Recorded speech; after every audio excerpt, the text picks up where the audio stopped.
하나님 아버지 고맙고 감사드립니다. 오늘 저희가 다시 하나님의 말씀 앞에 섰습니다.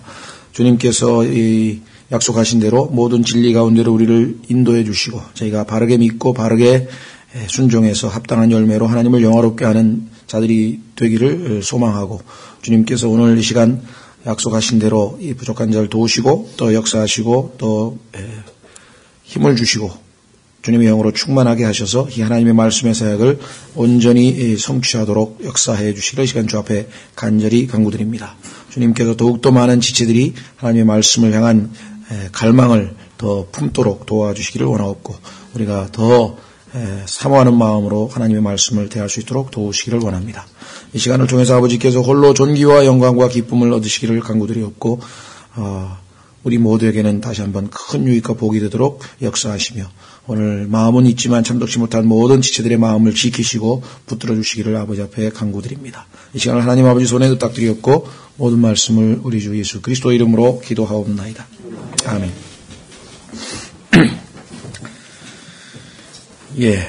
오늘 마태복음 5장, 6장, 7장 이 세 장을 우리가 보통 산상수훈이다, 산상설교다 이렇게 얘기를 하죠. 워낙 유명한 그러한 내용이기 때문에 아마 기독교가 뭔지를 모르는 사람들도 이 산상설교 또 산상수훈이라는 얘기를 다 들어보았을 것이고, 이 산상수훈이 어떤 의미를 갖는 것인지 어떤 내용이 들어있는지 대부분은 다 압니다. 예를 들면 적어도 이 팔복, 복 있는 자는 어떠한 사람 복이 있다 할 때 그 8가지 복이 있는 사람에 대한 이야기가 나오고, 그 다음에 사실은 이름을 잘못 붙였지만 어쨌거나 주기도문이라고 하는, 주님이 제자들이 기도하는 법을 가르쳐달라 그래서 사실은 정확하게 제목을 붙이자면, 타이틀을 붙이자면 제자들의 기도문이라고 붙였어야 옳은데, 이것을 주님이 가르쳐 주셨다 그래서 그냥 약칭 주기도문이라고 얘기를 하는데, 사실은 주님이 하신 기도는 아니죠. 기도의 방법을 가르쳐 주신 것뿐이지 주님이 하나님께 그렇게 기도하신 건 아닙니다. 오히려 우리가 주기도문이라고 이름을 굳이 붙이자면 당연히 요한복음 17장이 돼야 되겠죠. 예수님께서 십자가에 가시기 전에 마지막으로 직접 하나님 아버지께 하신 기도니까. 그래서 하여간 이 주기도문이라고 하는 이름도 왜 그렇게 붙였는지 좀 안타깝지만 어쨌거나 뭐 그렇게 이름이 붙어 있으니까 그래서 여기 들어있고, 그 다음에 또 그 유명한 황금률, 다른 사람이 나에게 해주기를 바라는 대로 너도 그 사람에게 그렇게 하라고 하는 이 정말 최고의 도덕률이라고 하는 황금률도 또 여기에 들어있고, 또 그 유명한 원수를 사랑하라고 하는 말도 여기 들어있고, 그러다 보니까 이 기독교 하는 사람들은 사실은 이게 복음의 핵심은 아니었는데, 그럼에도 불구하고 이 산상설교나 산상수훈에 대한 얘기는 어디선가 좀 들어본 것 같은 그런 생각들을 갖기도 하고요. 그러다 보니까 이 기준으로 볼 때 그리스도인들이 과연 너희가 이 기준대로 사느냐, 난 산상설교대로 사는 그리스도인 한 명도 못 봤다, 이런 얘기도 들릴 수밖에 없는 것 같기도 하고요.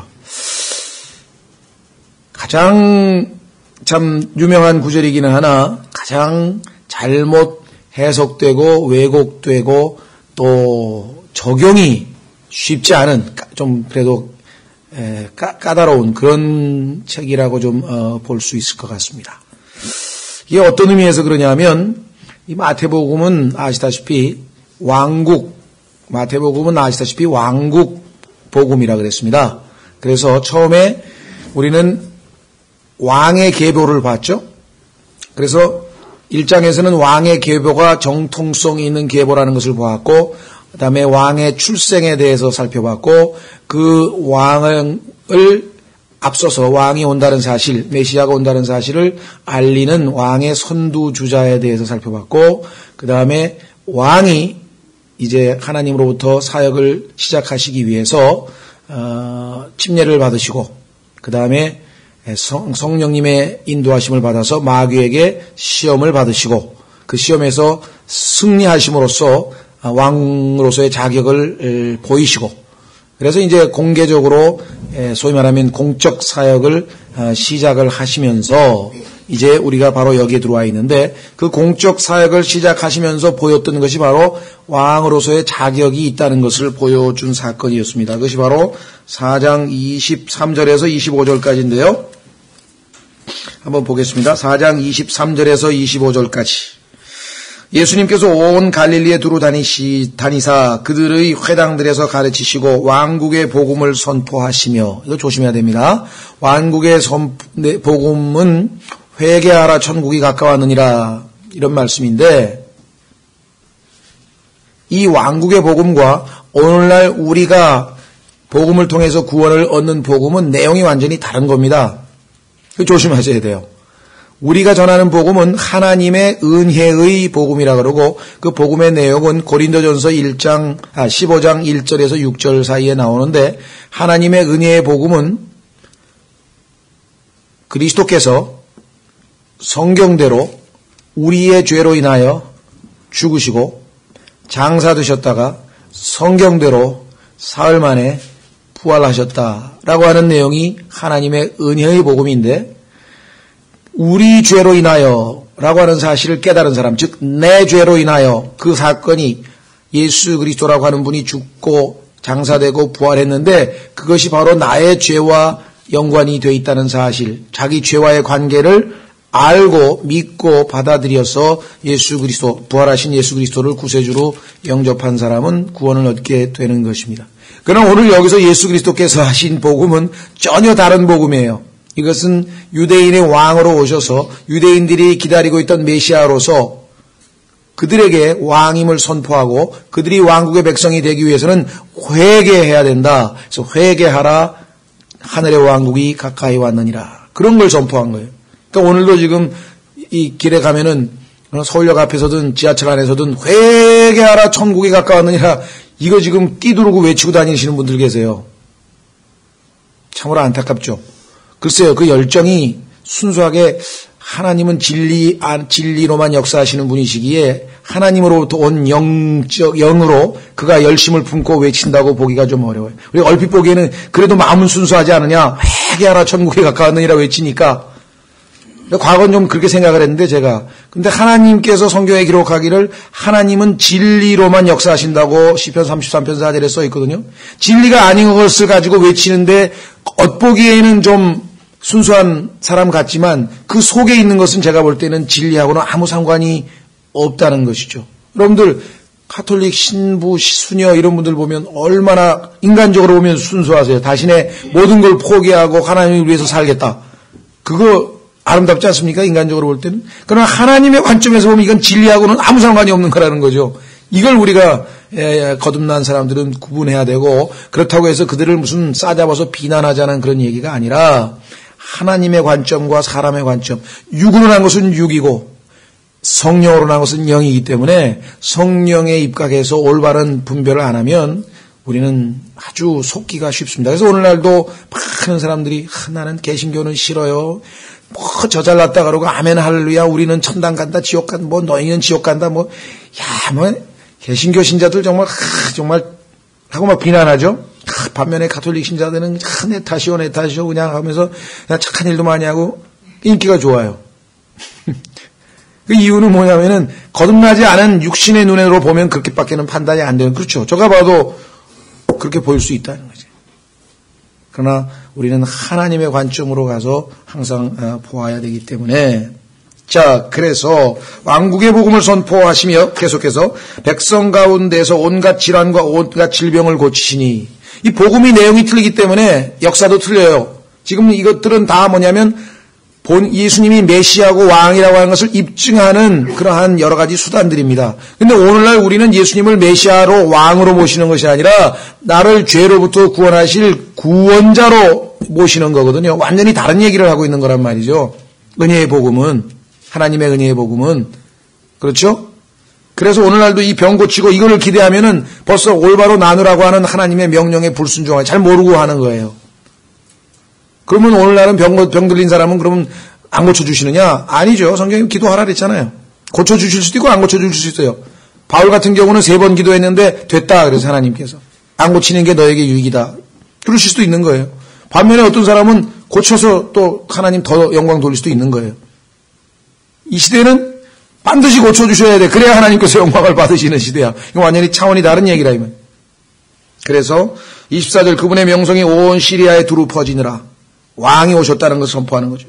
그들이 모든 병든 사람 곧 갖가지 질병과 고통에 사로잡혀 앓는 자, 마귀 들린 자, 미친 증세가 있는 자, 마비병 환자들을 그분께 데려오니 그분께서 그들을 고치심에 갈릴리와 데가벌리와 예루살렘과 유대와 요르단 건너편에서 온 사람들의 큰 무리가 그분을 따르니라.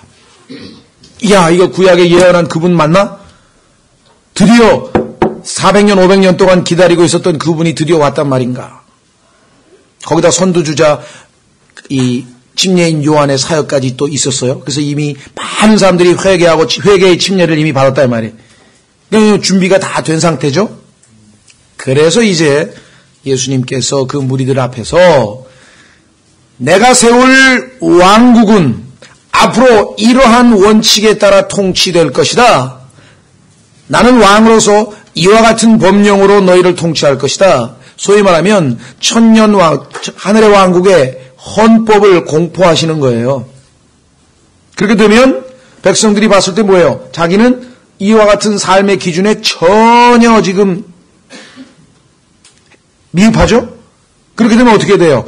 회개하라는 거죠. 회개하라, 하늘의 왕국이 가까웠느니라. 무슨 말 이해가 되셨죠?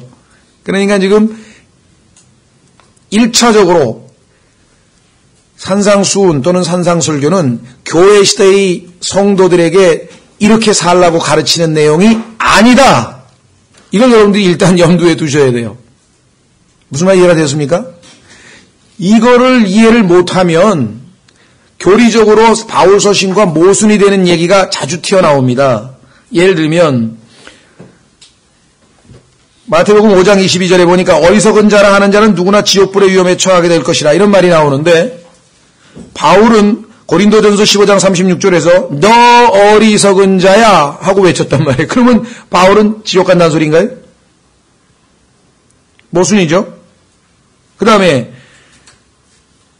우리가 죄를 지면 눈으로 죄를 지면 눈을 뽑아야 되고 손으로 죄를 지면 손을 잘라야 됩니까?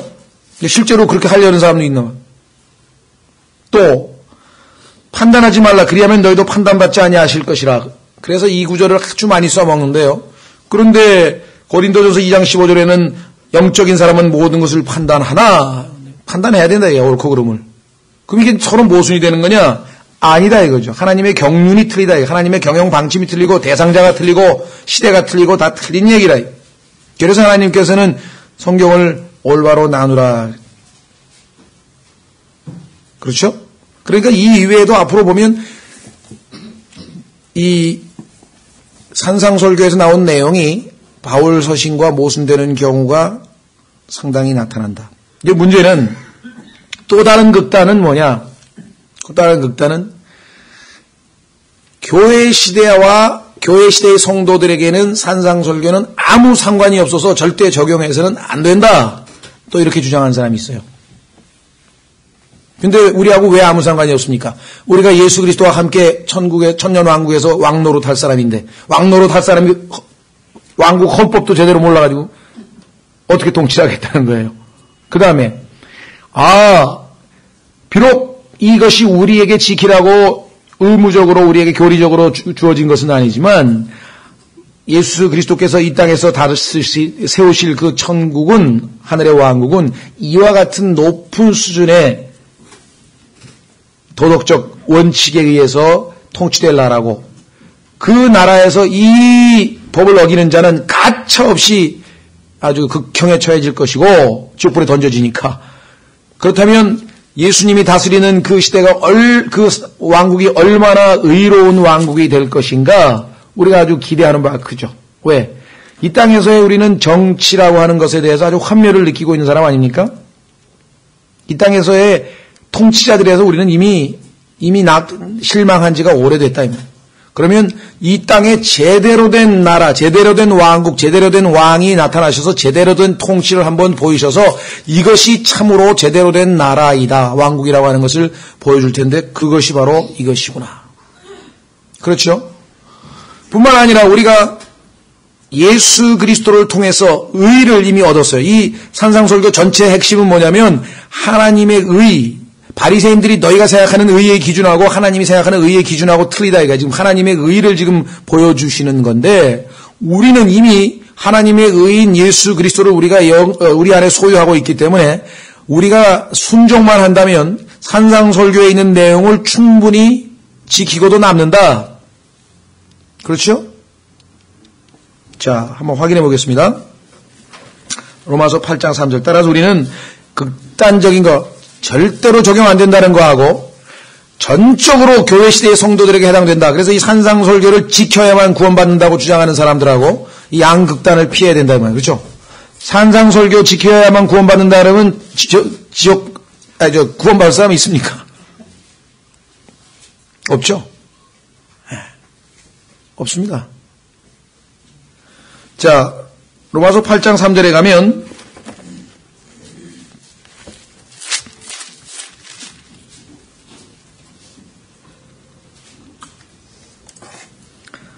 율법이 육신으로 말미암아 연약하여 능히 하지 못하는 것을 하나님께서는 하셨나니 곧 자신의 아들을 죄 있는 육신의 모양으로 보내시고 또 죄로 인하여 그 육신 안에서 죄를 정죄하셨느니라.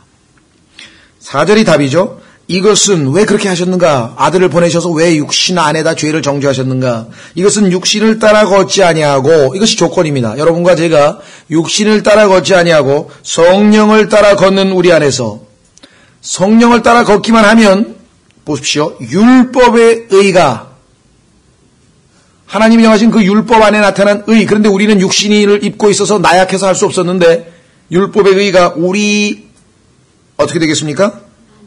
안에서. 조심하십시오. 우리의 의에서는 안 됩니다. 우리가 주체가 되면은 율법의 의는 성취될 수 없어요. 우리 안에서 누가 성취하시는 거예요? 예수 그리스도께서 우리 안에서 의가 성취되게 하려 하심이니라. 그렇죠? 물론 로마서 6장으로 가면 로마서 6장 14절에 가시면 산상설교는 우리에게 참조가 되고 교훈이 되는 것은 맞지만 직접적으로 교리적으로 해당은 안 된다라고 하는 것을 우리가 알 수 있습니다. 왜? 우리는 율법에 대해서 죽었잖아요. 그렇죠? 로마서 6장 14절. 너희가 율법 아래 있지 아니하고 은혜 아래 있으므로 죄가 너희를 지배하지 못하리라. 그래서 우리는 산상설교에 대한 가장 기본적인 원칙을 먼저 이해하고, 첫째, 이것은 하나님께서 이 땅에 세울 하늘의 왕국의 왕국 백성들을 다스릴 통치 이념이다. 그러나 그렇다고 해서 물론 그렇기 때문에 우리 교회 시대의 성도들에게 적용돼서는 안 된다. 특히 이 세상에 있는 죄인들을 향해서 산상설교대로 살아라, 그래야만 구원을 받는다, 이렇게 가르치고 계신 것이 전혀 아닙니다. 그런데 그렇게 믿고 지키려고 애쓰고 스스로를 속이고 있는 사람들이 우리 주변에 얼마나 많은지 몰라요. 안타깝기 그지없죠. 아니 이걸 어떻게 지키겠어요? 그렇죠? 따라서 우리는 그 극단도 배제해야 되고, 반면에 이것은 교회 시대의 성도들하고 아무 상관이 없기 때문에 우리는 읽을 필요도 없다, 또 이렇게 생각하는 사람이 있어요. 그렇지가 않다라고 하는 사실이죠. 자, 그래서 이제 우리는 이 산상설교를 좀 살펴보는데, 말씀드린 것처럼 여러분들이 읽다가 이거 바울 서신하고 뭐가 앞뒤가 안 맞는 것 같은데 이런 거 나오면 우리는 영적인 교훈으로만 받아들이는 겁니다. 이걸 문자적으로 우리에게 적용해서 해당되는 뭐 징벌이 우리에게 임한다든가 이거하고는 상관이 없는 것이에요. 그렇죠? 예를 들면 레위기 같은 것도 마찬가지예요. 구약을 읽을 때에도 구약을 읽어보니까 레위기에서 하나님께서는 깨끗한 음식, 또 부정한 음식, 이거는 먹고 이거는 먹지 말고 이거 다 정해놨대. 당연히 우리에게 해당이 안 된다고 돼 있단 말이에요. 그러니까 안 읽어도 되는 거냐? 그렇지는 않다는 거예요. 왜? 성경에 보니까 모든 말씀, 하나님의 입술에서 나오는 모든 말씀 우리가 살 것이라 그랬. 그렇죠? 더더군다나 그 구약 성경에 있는 내용은 우리의 배움을 위해서, 우리가 뭔가를 배우기 위해서 기록했다. 한번 확인해 보겠습니다. 로마서 15장에 가면은 뭔가를 배우기 위해서 기록되어 있다 이 말이에요. 그러니까 산상설교도 우리에게 직접적인 해당은 안 되지만 뭔가를 배울 수 있다.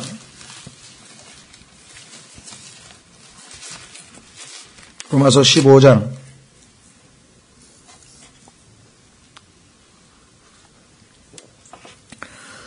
4절 무엇이든지 전에 기록된 것은 우리의 배움을 위하여 기록되었으니. 그러면 레위기를 읽으면서 도대체 무슨 짐승 이름을 왜 라는 거냐, 뭐는 뭐 깨끗하고 뭐는 아니고 무슨 뭐 여러 무슨 곤충 이름까지 다 나오는데, 거기서 우리가 얻을 수 있는 교훈은 하나님께서는 항상 깨끗한 것과 깨끗이 못한 것을 구분하시는 성품을 지니신 분이시다. 그걸 우리가 배울 수 있잖아요. 그래서 우리의 삶에 얼마든지 적용할 수 있죠. 그 신약에도 나오잖아요. 하나님 더러운 것 만지지 말라. 하나님께서 거룩하시니 너희는 거룩한 자가 되라. 그렇죠? 우리가 혹시라도 더러워지면 하나님의 말씀의 물로 씻으라. 그렇게 되어 있잖아요. 그러니까 얼마든지 교훈을 얻을 수 있는 것이죠. 또 뿐만 아니에요. 이것은 우리가 성경 기록들이 주는 인내와 위로를 통해 구약 성경을 읽으면서 인내와 위로를 얻을 수 있다. 하나님이 제공해 주신다. 그래서 결국은 우리에게도 그들을 통해 역사하신 하나님을 손길을 읽으면서 소망을 가지게 된다. 이랬습니다. 또 고린도전서에는 우리에게 구약 성도들의 실패를 기록하신 이유는 우리로 하여금 훈계를 받도록 우리도 조심하라고 그렇게 기록했다고 고린도전서 10장에 기록되어져 있잖아요. 그렇죠? 따라서 극단적으로 마태복음 5장 그 왕국 헌법 아니야? 그럼 우리가 왕국에 해당 안 되는데 그거 읽어서 뭐야? 안 읽어도 되지. 이렇게 주장해서는 안 된다는 것 조심하셔야 되죠.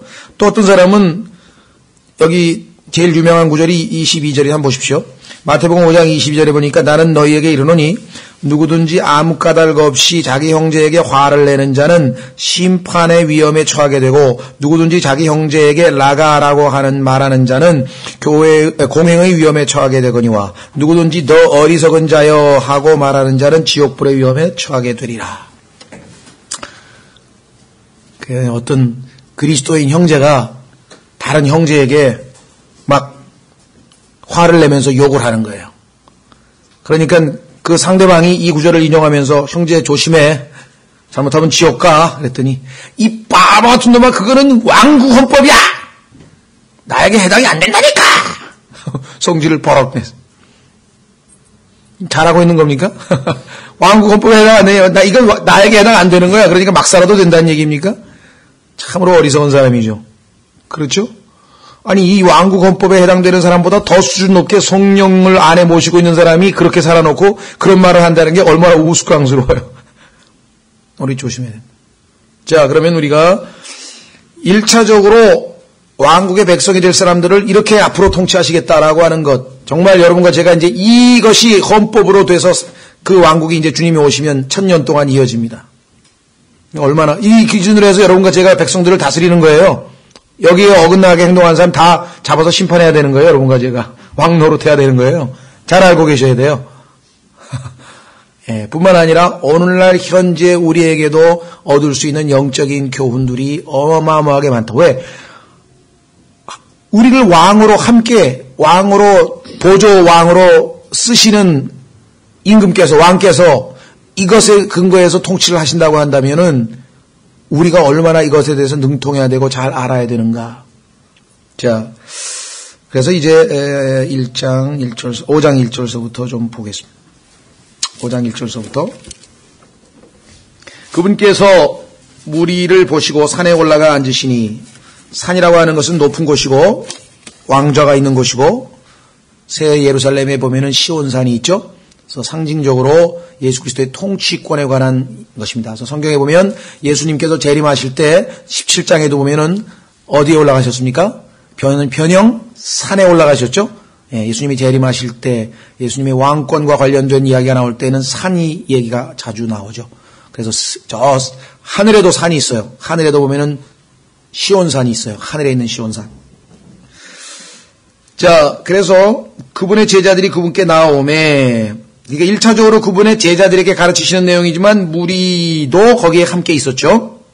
그분께서 입을 열어 그들을 가르치며 이르시되, 자, 첫 번째 하신 말씀이 영이 가난한 자들은 복이 있나니 하늘의 왕국이 그들의 것이기 때문이요.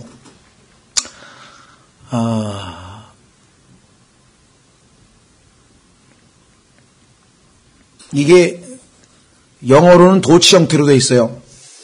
그러니까 주어가 뒤로 가 있고, 소위 말하면 수로가 뒤로 앞으로 나와 있죠. Blessed are the poor in spirit. 그러니까 the poor in spirit are blessed. 이게 아니고 사실은 이런 것을 좀 강조하면 원래 이 의도하고 좀 맞아떨어질 것 같은데 이게 좀 안타깝습니다. 우리 시편도 보면은 이런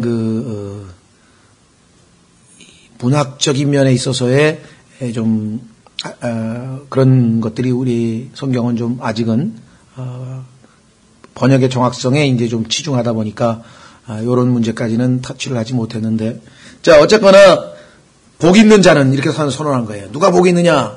그래서 blessed, 복이 있도다. 영이 가난한 자들이요. 제가 번역하면 이렇게 번역해요. 저는 문학을 했으니까 복이 있도다. 영이 가난한 자들이요. 이렇게 이제 번역을 할 텐데, 어쨌거나 여기서 핵심되는 것은 복이라는 단어입니다. 이 단어는 창세기 30장 13절에서 행복이라는 단어로 해석이 되어 있어요. 한번 확인해 보겠습니다. 창세기 30장, 어제 찾다가 제가 잘 못 찾았었는데, 창세기 30장 13절, 창세기 30장 13절.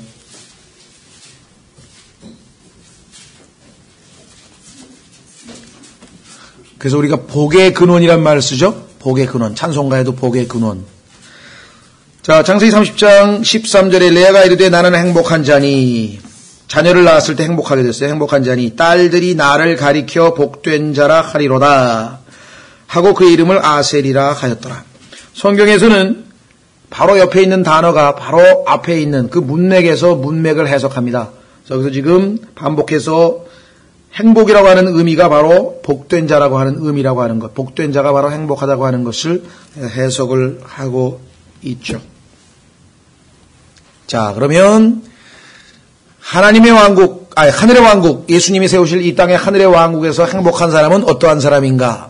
여기 나와 있습니다. 혹시 또 추우신 분 안 계세요? 지난번에 여기서 온풍기 꺼가지고 감기 걸렸다 그러신 분 저한테 항의하셨는데 뒤에 몇 도입니까? 좀 추우신 분 좀 키십시오. 한 20도까지 하셔서. 바깥에 있으면 안 추운데 실내에 들어와서 가만히 앉아있으면 어이로 좀 으스스한 것 같은 그런 느낌. 자, 그래서 영이 가난한 자들은 복이 있나니 하늘의 왕국이 그들의 것이기 때문이요. 벌써 하늘의 왕국이니까 우리에게 해당이 직접적으로는 안 되는 거죠.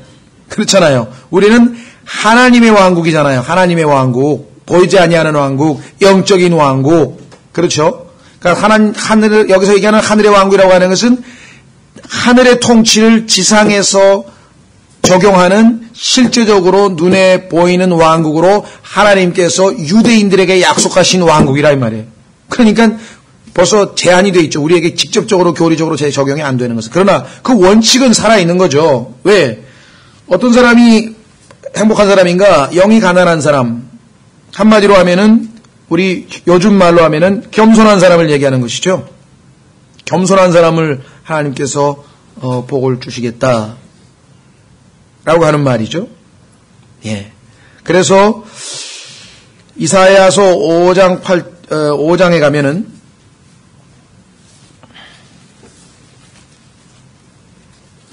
이사야서 5장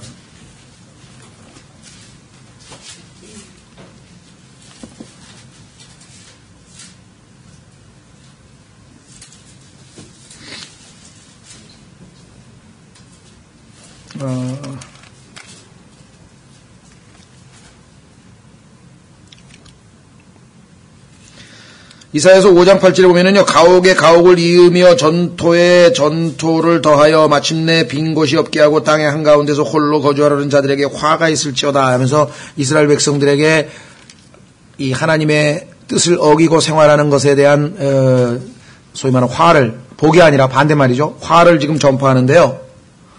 스스로 자신이 하나님의 화의 대상인 것을 인식한 그 6장에 보시면 넘겨보십시오. 이사야 같은 사람이 있어요. 이사야서 6장 5절에 보면 그때 내가 이르기를 내게 화가 있도다. 나는 입술이 부정한 사람이요 입술이 부정한 백성의 한가운데 거함으로 망하게 되었나니 내 눈이 왕 곧 내 왕군의 만군의 주를 보았도다 하였도다. 하나님의 거룩하심 앞에서 보니까 자기에게 복이 아니라 화가, 왜? 죄인. 하나님은 너무 거룩하시고 자기는 자기의 죄를 보고서 하나님 앞에 엎드리는 거죠. 욥기에도 마찬가지죠. 욥이 자신이 자기 자신을 몹시 미워한다 그러면서 죄를 뒤집어쓰고 회개하죠. 예수님을 만났을 때 베드로도 저는 죄 많은 사람입니다. I am a sinful man. 떠나소서. 예수님 보고 당신하고 가까이 있을 자격이 없으니까 떠나소서. 나는 죄 많은 사람입니다. 그런 고백을 한 사람들이 다 어떻게 됐어요? 하나님의 축복을 받은 것이죠. 하나님 앞에 겸손한 자세로 다가간 사람. 그렇다면 오늘날 비록 교리적으로 하늘의 왕국이 우리 것이 된다든가 이것을 우리에게 적용할 수는 없지만 영이 가난한 자들, 하나님 앞에 겸손한 사람이 복받는다고 하는 기본 원칙은 달라질 게 없고 이것이 산상설교를 여는 첫 단추라고 한다면 그렇죠? 첫 단추. 모든 것의 기본이 뭐냐? 겸손이다. 하나님 앞에 자기 자신을 하나님 앞에서 자기 자신을 발견할 때 교만해야 될 이유가 하나도 없고 그저 낮아질 수밖에 없는 것. 그것이 바로 우리가 영적으로 아주 적용할 수 있는 중요한 원칙이다. 그렇죠? 예. 그래서 우리는 이와 같이 우리에게도 얼마든지 적용이 가능한 것들을 조금씩 확인하고 넘어가도록 그렇게 하겠습니다. 그래서 영이 가난한 자들은 복이 있나니 이 기본 원칙 하에서 이제 두 번째는 애통하는 자들은 복이 있나니 그들이 위로를 받을 것이기 때문이요. 자, 분명하게 하나님 앞에서 자기 자신을 발견해서 영이 가난해진 사람은 어떻게 됩니까? 자기 죄를 두고 애통할 수밖에 없죠. 시편 51편에 다윗이 하나님 앞에 죄를 지적받고 자기 자신을 발견한 다음에 애통하는 모습을 우리가 보게 되죠. 여기서 애통한다고 하느냐 얘기는 이 세상에서 사는 게 고달퍼서 애통하게 한다든가 아니면 자기 자식이 무슨 병에 걸려서 애통하다든가 그런 차원이 아니라 하나님 앞에서 영이 가난해진 사람은 그 다음에 당연히 애통하게 될 수밖에 없고 자기가 하나님 앞에 지은 죄로 인해서 얼마나 하나님이 마음이 상하셨을까라고 하는 것을 인식하게 될 것이기 때문에 그와 같은 사람은 하나님께서 이러한 상한 영을 가진 사람, 이런 심정을, 이런 마음을 가진 사람 어떻게 하겠습니까? 당연히 복을 주시겠죠. 그러니까 처음에는 영으로부터 시작이 돼요. 그 다음에 애통한다는 얘기는 우리의 감정, 우리의 마음에 관한 것이죠. 그 다음 단계로 내려가요. 그러면 하나님으로부터 위로가 있을 것이다. 이렇게 말씀하고 있는 것을 보게 됩니다. 여기서 우리가 또 한 가지 발견할 수 있는 영적 원칙이 있죠. 하나님의 말씀에는 항상 순서가 어떻게 되냐면요. 어둠이 있고 빛이 있어요. 창세기 1장에서 보면은 어둠이 있고 그 다음에 빛이 있으라 나오죠. 그렇죠. 우리 신앙생활도 어떻습니까? 십자가가 있고 왕관이 있어요. 그렇죠. 여기도 지금 애통함이 먼저, 죄에 대한 애통함이 먼저 있어야 하나님의 위로가 임하는 것이 항상 나쁜 게 먼저예요. 나쁜 게 먼저. 예를 들면 이스라엘 백성들이 출애굽해서 나갔을 때 첫 번째 만난 거기가 어디예요? 마라. 물이 써서 마실 수가 없었어요. 마라. 조금 가다가 엘림이라고 하는 오아시스를 만나게 되죠. 우리 삶도 마찬가지입니다. 하나님께서 우리에게 고난이 먼저 있어야 영광이 있다. 처음부터 영광부터 받으려고 하면 안 되겠죠. 그래서 이 땅에서 우리는 고난을 통해서 영광을 향해 한 걸음씩 나아가는 그런 신앙생활. 울면서 씨를 뿌리는 자들은 기쁨으로 울어야 기쁨이 온다고 그랬잖아요. 마찬가지로 여기 나와 있어서 애통해야 위로를 얻죠. 울면서 기도를 해야 기쁨으로 응답을 받을 거 아니에요. 그 원칙이라 영적인 원칙. 세 번째로 5절에 온유한 자들은 복이 있나니 그들이 땅을 상속받을 것이기 때문이요. 직접적으로 우리 시대에 해당 안 된다는 거 아시죠? 우리 안에 성령의 열매, 온유함이 성령의 열매 중에 하나인데 그리고 성령님께서 나에게 열매를 맺히면 땅 주시나요? 나 한 평도 못 받았는데 아직. 땅 받으셨어요? 못 받으셨죠. 그러나 하늘의 왕국에서는 주신다 이 말이에요. 이건 직접적으로 하늘의 왕국에게는 해당이 되는 거지만 우리에게는 영적으로 교훈적으로 받아들여야죠. 예, 땅 달라고 하나님 앞에 그러면 안 돼요. 우리가 조심해야죠. 예, 이런 것들이 영적인 적용과 교리적 적용의 차이라고 하는 것을 우리가 알 수가 있죠. 온유라고 하는 것에 대해서 우리는 성령의 열매라는 책을 자세히 보시면 정말 놀라운 깨달음을 보게 되죠. 세상 사람들은 온유하다 그러면 부드럽고 화를 잘 안 내고 또 어떤 상황에 대해서 욱하고 덤비지 아니하고 정말 그래서 유약하다고 생각해요. 약하다고 생각해요. 약하게. 근데 우리 동양에도 보면 외유내강이라 그랬잖아요. 예, 겉으로 이렇게 유연한 사람이 사실은 속으로 강하거든요. 속으로 약한 사람은 그냥 뭐만 오면 받아쳐 그냥 막 거칠게 행동하고 막 이렇게 될 수밖에 없는 거예요. 약하니까. 그렇죠. 예.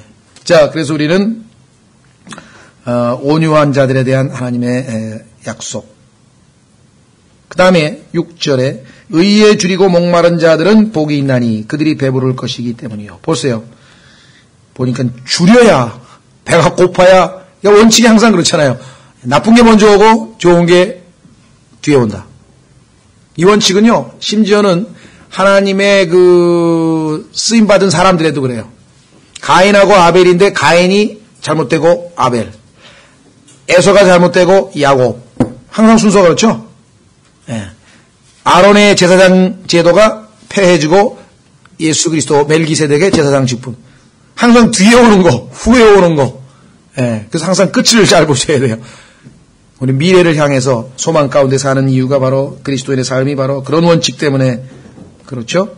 자, 그래서 의에 줄이고 목마른 자들은 목마르고 배고프다는 것은 정말 고통스러운 일이죠. 그런데 그것이 충족될 때, 그 배고픔이 해소되고 목마름이 해소될 때 그때의 그 충족감, 만족감은 정말 상상을 초월하는 거잖아요. 근데 체험을 받는다. 그렇죠? 배부를 것이다.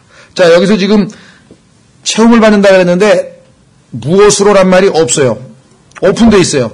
그러니까 정말 적용이 다양한 것이죠. 많은 경우에 우리가 얼마든지 적용할 수 있습니다. 그렇죠?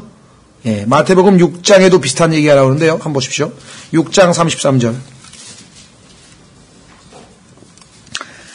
오직 너희는 첫째로 하나님의 왕국과 그분의 의를 구하라. 자, 여기에 하나님의 왕국이란 말이 드디어 나왔네요.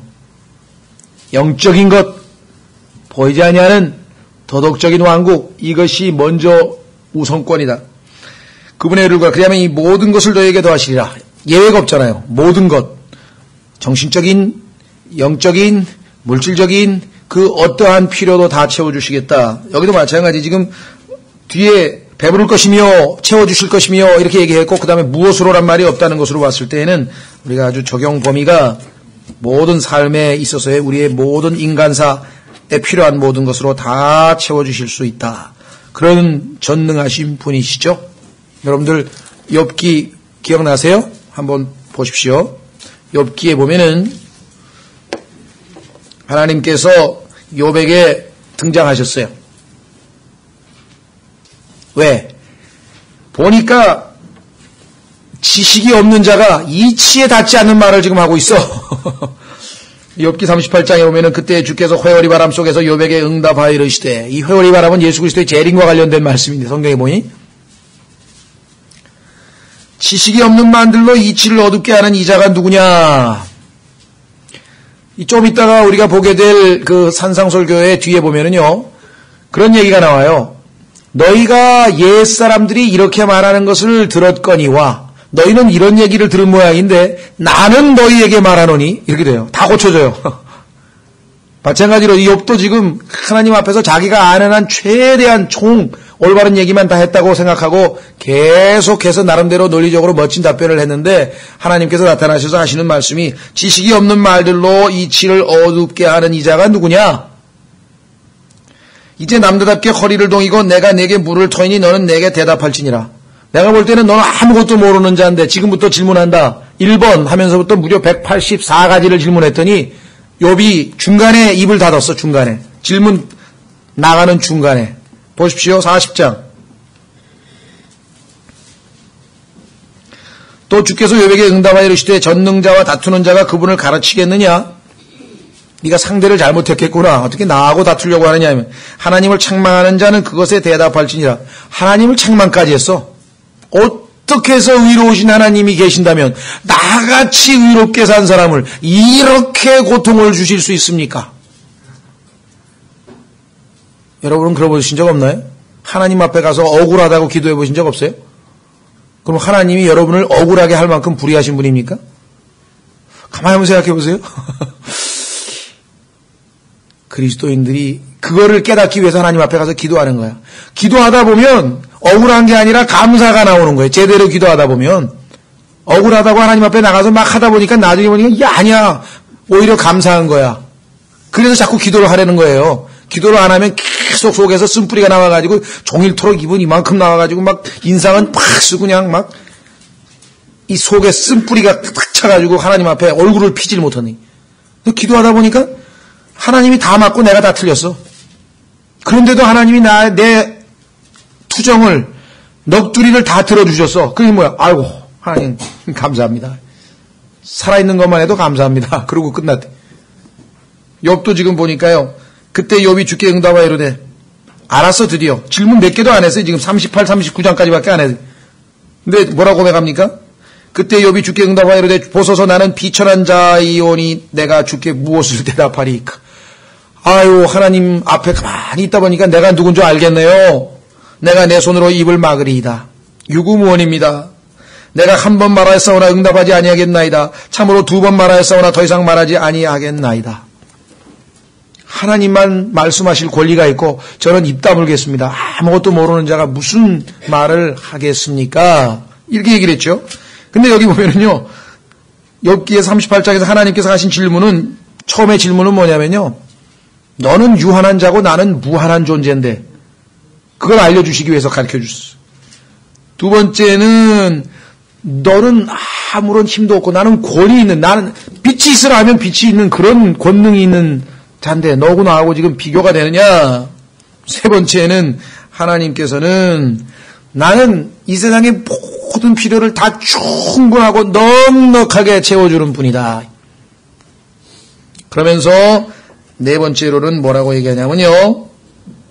하나님께서 모든 필요를 채워주신다 이게요.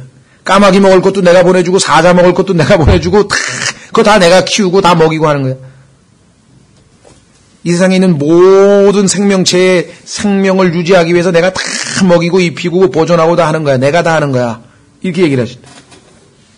그렇죠? 예. 그래서 오늘 이 산상설교에서도 보시면 모든 걸 채우시는 분, 배부르게 해주시는 분. 7절. 긍휼을 베푸는 자는 복이 있나니 그들이 긍휼을 얻을 것이기 때문이요. 이 원칙은 정말 우리 그리스도인에게도 그대로 적용이 되죠.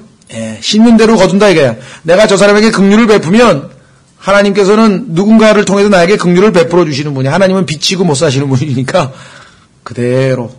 그런데 못되게 굴면 나에게 그게 또 돌아온다. 부메랑이 돼서 항상 돌아온다. 잠언에 보면은 남을 망하게 하려고 남의 집 담벼락을 팠더니 그 담벼락이 자기에게 넘어졌다. 그런 얘기가 나오죠. 그러니까 정말 매사에 마음을 하나님 앞에 올바르게 가지면 하나님께서는 그걸 다 지켜보시고 하나님이 정하신 원칙에 따라 행동. 긍휼. 이 긍휼이야말로 정말 하나님께서 죄인들을 향한 첫 번째 품으셨던 그 것입니다. 한번 확인해 보겠습니다. 에베소서 2장 4절. 그리고 여전히 우리는 매일 긍휼이 필요해요. 매일 잘못하니까 하나님이 항상 우리를 불쌍히 여겨주셔야 돼. 에베소서 2장 4절. 긍휼이 풍성하신 하나님께서 자 3절 보면은요. 죄송합니다. 2절 3절에 보면 우리의 과거가 설명되어 있어요. 지나간 때에는 너희가 그것들 가운데에서 그거는 죄들이죠. 앞에 나와 있는 1절에 나와 있는 범법과 죄. 이 세상의 행로를 따라 걸으며 공중의 권세 잡은 통치자를 따랐으니 곧 지금 불순종의 자녀들 가운데서 활동하는 영이라. 지나간 때에는 우리도 다 그들 가운데서 우리의 욕심 안에서 생활하며 육신과 생각의 욕망을 이루어 다른 사람들과 같이 본래 진로의 자녀들이었으나 진로의 자녀들에게는 진노하시는 게 너무나 당연하신데, 그렇죠. 진로의 자녀에게 진노를 하셔야 되는데 진노를 안 하시고 긍휼을 베푸셨다. 여기서 인간과 하나님의 차이점이 나오는 것이죠. 여기 나오시잖아요. 4절에 긍휼이 풍성하신 하나님께서 친히 우리를 사랑할 때 보여주신 자신의 크신 사랑으로 인하여 심지어 우리가 죄들 가운데 죽었을 때 우리를 그리스도와 함께 살리셨고, 그렇죠? 네, 디도서 3장에도 똑같은 얘기가 나옵니다. 디도서 3장. 하나님의 이 긍휼지심, 긍휼히 여기시는 마음, 불쌍히 여기시는 마음이 없었으면 여러분과 저는 즉시로 끝났죠. 벌써 예전에 끝났어요. 예전에. 어느 교회에서 그런 일이 있었대요. 아마 장로교 같은 데서는 왜 이렇게 누가 죄를 지면 공동의회를 이렇게 소집해가지고 이제 이 사람, 이 죄 진 사람을 교회에서 뭐 내보낼 거냐 말 거냐 뭐 이런 거 이제 하잖아요. 예. 그래가지고 아마 어떤 형제가 아마 죄를 졌기 때문에 그거 소집이 됐는데 뒤에서 한 젊은 청년이 소리를 냅다 지르더래요. 목사님! 법대로 합시다, 법대로! 봐주지 말고 법대로 하자 이거야. 그랬더니 그 목사 하나 그래. 이봐 청년, 자네는 법대로 했으면 여기 있지도 않아. 지금 지옥에 가 있어. 법대로 하면 자네 집에 지옥에 가 있어. 여기 있지도 않아. 하나님의 긍휼을 생각해야지. 그렇죠. 우리도 법대로가 좋은 의미에서의 법대로 해야지. 법대로 할 때 꼭 자기를 빼고 다른 사람은 법대로 하고 자기는 과거에도 제가 보면은요, 이 청문회 할 때 아주 그냥 사람 막 아주 궁지로 몰아가지고 완전히 그냥 넉다운 될 때까지 실컷 아주 뭐랄까, 궁지로 몰고 간 사람은 나중에 보니까 자기도 똑같은 죄를 져가지고 또 그런 일을 당하는 거예요. 그런 경우가 너무 많아요. 자, 그래서 디도서 3장 4절. 디도서 3장 4절에 보면요. 역시 3절에 우리의 과거가 나오고 4절에 하나님이 하신 일이 나와요. 너무나 감사하죠. 두 구절만 읽으면 뭐 항상 행복할 것 같아요. 우리도 한때는 어리석고 불순종하며 속임을 당하고 여러 가지 정욕과 향락의 종이 되어 섬기며 악의와 시기 가운데 살고 증오하며 서로 미워하였으나 4절 사람을 향한 우리의 구원자 하나님의 친절과 사랑이 나타난 뒤에 그분께서 우리를 구원하시되 우리가 행한 의로운 행위로 하지 아니하시고 오직 자신의 긍휼에 따라 그러면 긍휼이 풍성하신 하나님을 섬기는 자로서 우리도 역시 긍휼을 베풀어야 되는 것은 당연한 거죠. 그런데도 불구하고 산상설교는 우리에게 해당 안 된다니까요. 막 이렇게 때를 써서는 곤란하겠죠. 자, 예레미야 애가로 가시면요. 예레미야 애가. 참 읽을 때마다 실감이 나는 말씀이 여기 써 있습니다. 예레미야 애가. 3장 22절. 영어로 된 찬송가가 이 구절을 가사로 해서 있는데 참 내용이 좋아요. 예레미야 3장 22절 주의 긍휼로 말미암아 우리가 소멸되지 아니하였나니. 이거 여러분과 저의 100% 해당되는 거 아닌가요? 예. 3장 22절. 예레미야 애가 3장 22절에 그의 주의 긍휼로 말미암아 우리가 소멸되지 아니하였나니. 그분의 불쌍히 여기심은 끝이 없도다. 23절은 더 놀러와요. 그것들이 아침마다 새로우니. 예? 그것이 아침마다 새로우니 주의 신실하심은 크시니이다. 이 예레미야 애가는요, 나라가 망해가지고 지금 다른 남의 나라에 포로로 잡혀가가지고 거기서 정말 이 비참한 생활을 하면서 그 화려했던 과거를 생각하면서 지금 하나님 앞에 회개 기도하는 내용이 예레미야 애가 아니에요. 애가란 말은 죽은 사람 앞에서 애통하게 부르는 노래란 말입니다. 자, 그래서 우리는 다시 마태복음으로 가서 그래서 이런 구절 마태복음 5장 7절 같은 구절 이런 구절 하나하나를 성경 전체를 가서 다 하면 막 거의 산상설교 하나 가지고 책 몇 권씩 쓸 수 있어요. 그래서 그렇게 하신 분도 있기는 있습니다.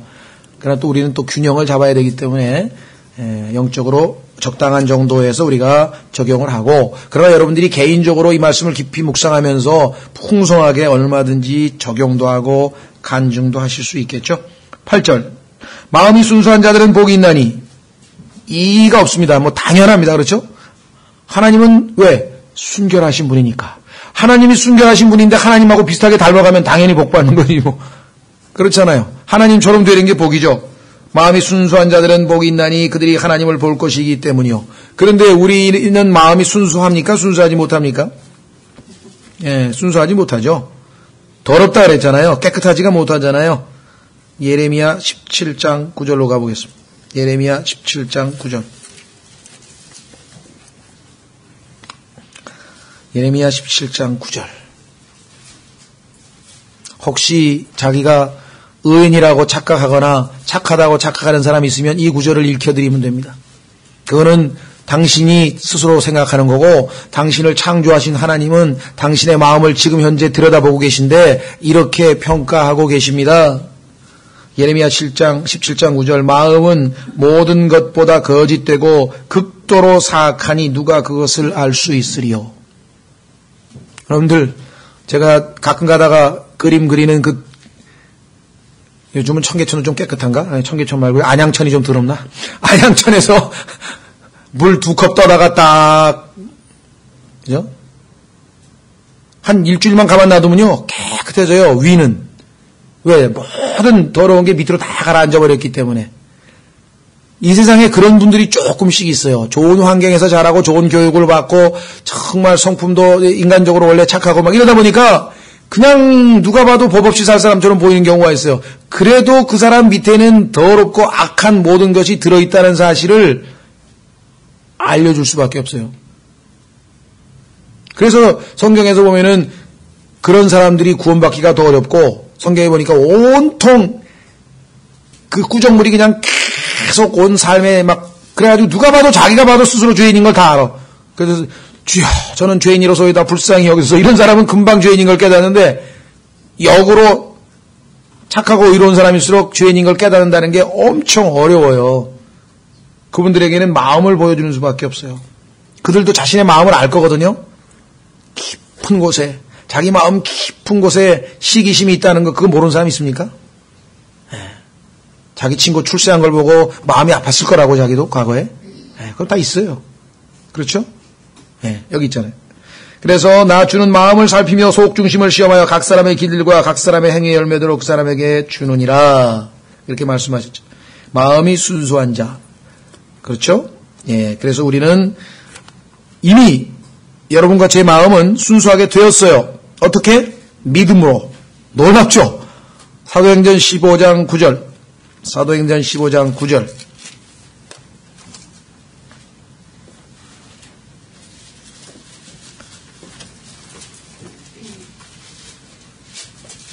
사도행전 15장 9절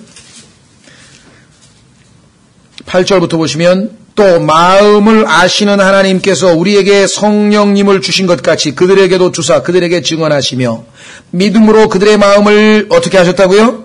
정결하게 하사 purify. 아까 우리가 봤던 단어는 purify. 우리가 지금 마음이 정결하게 된 거예요. 믿음으로. 하사 우리와 그들 사이에 아무 차별도 두지 아니하셨느니라. 그래서 우리는 이 순결한 마음을 지키도록 노력해야 돼. 왜? 순결하신 분을 곧 만날 거니까. 그것이 요한 1서 3장에 기록되어 있죠. 요한 1서 3장.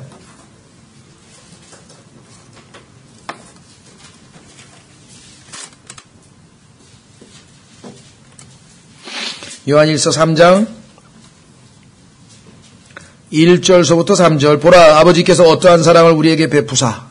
이 어떠한이라는 거를 우리가 아마 다 가늠하지 못하겠지만 그래도 사랑을 한번 깊이 맛본 사람이라면 이 말에 동의를 할 수밖에 없어요. 그렇죠? 하나님의 사랑을 어떻게 표현할 수가 없어서 어떠한 사랑을 하셨는지 한번 생각해봐라. 이렇게밖에 얘기를 못해요.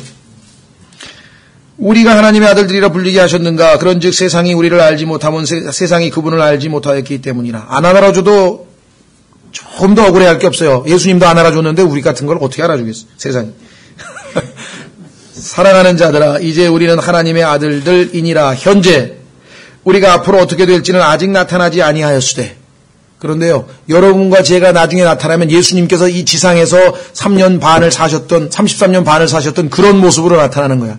그런 고상한 모습으로 나타난다는 거예요. 얼마나 놀랍습니까? 그분께서 나타나시면 우리가 그분과 같게 될 줄 아나니 이는 우리가 그분을 지금 계시는 그대로 볼 것이기 때문이라. 그분 안에서 이 소망을 가진 자마다 그분께서 순결하신 것 같이 그분이 어떠시다고요? pure. 그래서 우리는 어떻게 돼요? 자신을 purify 해야 된다 이 말이죠. 그렇죠? 어떻게 하면 되는가? 하나님의 말씀의 물로 씻어내는 거죠. 그리고 그 순결하신 분에게 날마다 가까이 다가가서 그분과 교제하는 것이죠. 그 길밖에 없다. 자, 그래서 우리는 다시 산상수훈 마태복음 5장 8절. 마음이 순수한 자들은 복이 있나니 그들이 하나님을 볼 것이기 때문이요. 어떤 분들은 이걸 또 영적으로 해석해서 영적으로 본다 이렇게 하는데 그렇지 않습니다. 하늘의 왕국에서는 직접 보는 거예요. 직접 보는 거. 왜 그렇습니까? 마음이 순수하면요, 상대방의 얼굴을 직접 볼 수 있어요. 천년왕국 때 예수님을 정말 사랑하는 사람은, 마음이 순수한 사람은 예수님을 가서 배울 때도 껐떡없이 봐요. 똑바로 쳐다보면서 너무나 감사한데, 뭔가 캥기는 게 있는 사람은 얼굴을 똑바로 못 봐. 그러죠? 고개를 자꾸 돌리려고 그런다, 고개를 자꾸 돌린다. 그러고 마음에, 그래, 유대인만 최고냐? 나는 뭐야? 하면서 속으로 쓴뿌리 있는 사람이 예수님 앞에 가면 얼굴 똑바로 보겠어요? 마음이 순결한 사람 아니면 제대로 못 봅니다. 그렇죠? 그러니까 문자적으로 왕국에서 이루어질 일이에요. 예. 자, 다시 9절로 가서 한 절하고 좀 쉬겠습니다. 화평케 하는 자들은 복이 있나니 그들이 하나님의 자녀라 불릴 것이기 때문이요. 우리는 화평케 하면 하나님의 자녀라 불립니까? 영접하는 자, 곧 그의 이름을 믿는 자가 되면 하나님의 자녀가 됩니까? 교리가 다르죠.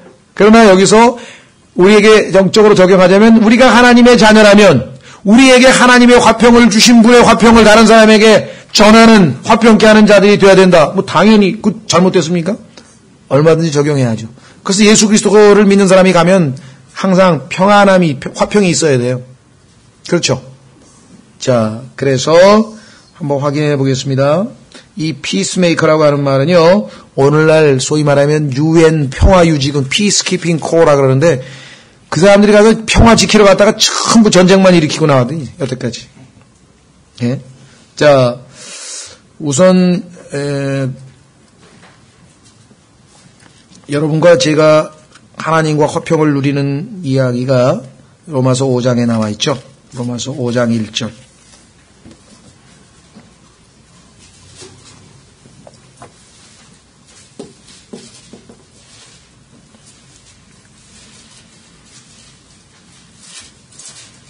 자, 창세기 보시면 하나님과의 관계가 깨져서 죄로 말미암아 하나님과의 화평이 깨졌죠. 그렇죠? 네. 자, 하나님과의 화평이 깨지기 전에 누구야? 아담은 죄로 말미암아, 그렇죠? 죄로 말미암아 하나님에 대한 두려움이 생겼어요. 그래서 하나님과 화평한 관계가 깨지게 됐고, 그리고 그 여파로 조금 이따 4장에 보니까 무슨 일이 벌어졌습니까? 가인이 아벨을 죽였어요. 사람과 사람 사이의 화평도 깨져버리는 거예요. 하나님과의 화평이 깨진 사람은, 그 사람은 다른 사람과 화평하게 지낼 수가 없어요. 깨트려버리게 돼 있다 말이에요. 그리고 나중에 가면 이제 정신착란이 생겨. 자기가 자기 자신을 미워한다고. 스스로 내분이 생기는 거예요. 자기가 자기와의 화평을 누리지 못해. 그렇죠? 자기를 용서 못하는 사람, 이건 정말 무서운 거. 이거 아주 정신적으로 심각한 얘기거든요. 그래서 하나님과의 화평부터 회복하면 다른 사람과의 화평도 회복하고 자기 자신과의 화평도 회복하고, 그 방법밖에 없어요. 자, 로마서 5장 1절에 그런데 이 화평을 얻을 수 있는 방법은 뭐냐? 믿음으로 하나님 앞에 의롭게 되는 거예요. 그래서 의의가 없으면 절대로 화평은 없습니다. 같이 붙어 다녀야 돼요. 의로움의 결과가 화평이에요. 지나가다 경찰 보세요. 난 의롭다, 난 죄진 거 없다 그러면 화평해. 근데 죄 졌다, 날 잡으러 왔구나 그러고 부들부들 떤다고. 의의가 없으면 화평이 없어지게 돼 있다. 그렇죠? 하나님이 나를 보는데 나 하나님 앞에 죄인인데 그러면 그때부터 불안해지는 거예요. 그런데 우리는 믿음으로 여기 나와 있죠. 그러므로 우리가 믿음으로 의롭게 되어 우리 주 예수 그리스도를 통해 하나님과 더불어 화평을 누리는도다. 자, 로마서 14장으로 갑니다. 로마서 14장에 가면은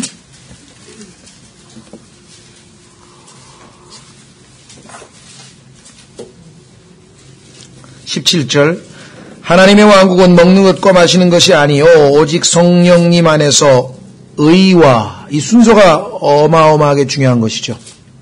의가 없으면 여러분과 제가 예수 믿고 비록 믿음으로 의롭게 되고 하나님과 화평을 누리고 있죠. 그런데 그거는 하나님 앞에서의 우리의 위치고 매일매일의 삶에서 우리가 의로운 생활을 못했어. 여러분과 제가 거짓말도 하고 하여간 하나님 앞에 죄를 지었어. 그러면 화평은 즉시로 사라져버리는 거죠. 그렇죠? 예. 정죄감이 생긴다고요, 내 안에. 그래서 화평을 되찾으려면 빨리 죄를 자백하고 용서를 받아서 깨끗함을 얻어서 의를 다시 회복을 해야 우리 마음에 다시 평안함이 생기는 거죠. 그것을 세상 사람들은 속담으로 죄 짓고는 못 살아. 죄 짓고는 못 사는 게 마음이 불안하니까 편안함이 없어지니까. 여기 보세요. 뭐라고 되어 있습니까? 순서가 의, 화평. 그래야 우리 삶이 기쁠 수 있는 것이에요. 의와 화평과 기쁨은 이게 체인입니다. 순서적으로 이루어지게 돼 있어요. 화평이 없는데 어떻게 기쁘겠어요? 마음이 불안한데 기쁨이 있습니까? 자기가 지금 잘못한 게 있고 지금 죄 지은 게 있는데 어떻게 마음이 평안하겠어요?